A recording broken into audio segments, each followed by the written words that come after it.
tonight? Good. All right, for all of those who were able to make it tonight, thank you for being here.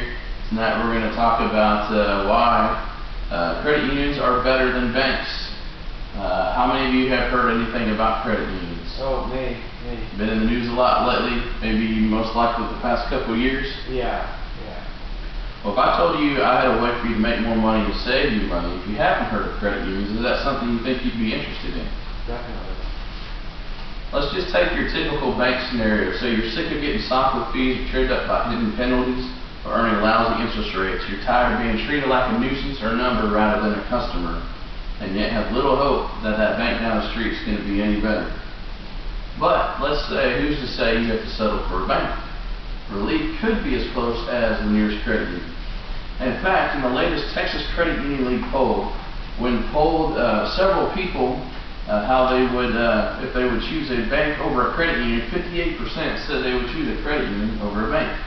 Interestingly enough, that's up from 40% back in 2006, which interestingly enough, there's a few economic changes that have happened over a couple of years that have attributed to those changes. So all in all, that's some facts there that show that people feel a lot safer with credit unions right now. And in today's economy, it's important to have someone who's on your side, someone who is interested in helping you, not helping themselves. Bottom line here, banks are owned by the stockholders, and credit unions are owned by you, the member.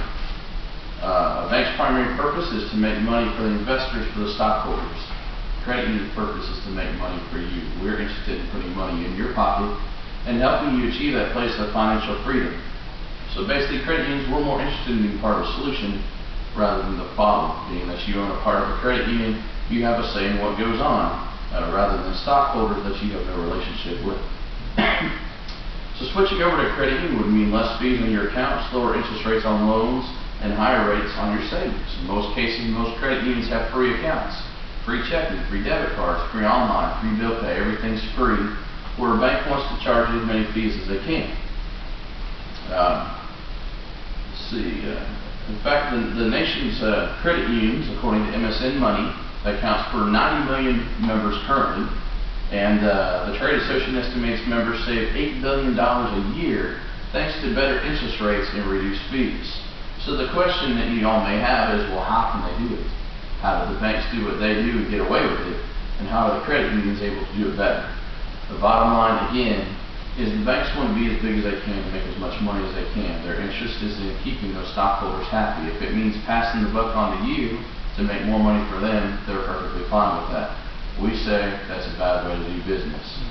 The way it works for us, we're nonprofit. That means that the great interest rates we offer on loans, when we receive that money in, we can't use that to go out and buy new Beamers and invest in the stock market and to go on fancy trips. What that money does is we turn around and take the money that we make off the loans and we put it back into your pocket and make more interest on savings. That allows us to pay higher interest rates on savings and lower interest rates on loans. So imagine that your bank actually listens to what you want rather than what they sell you. You partner together to build a lasting relationship where your financial success is mutually important, so much that your banker lets you know when you can be earning more interest on deposits and a lower interest rate on loans. Imagine a world where you are treated as a valuable member rather than just a number. Now, are credit unions perfect? Of course not. It's impossible to believe that any institution would ever be perfect. It's humanly impossible for that to happen. Occasionally, there will be a few credit unions that have a few fees here and there. Typically, some of your smaller credit unions may have a little bit more fees so they can survive.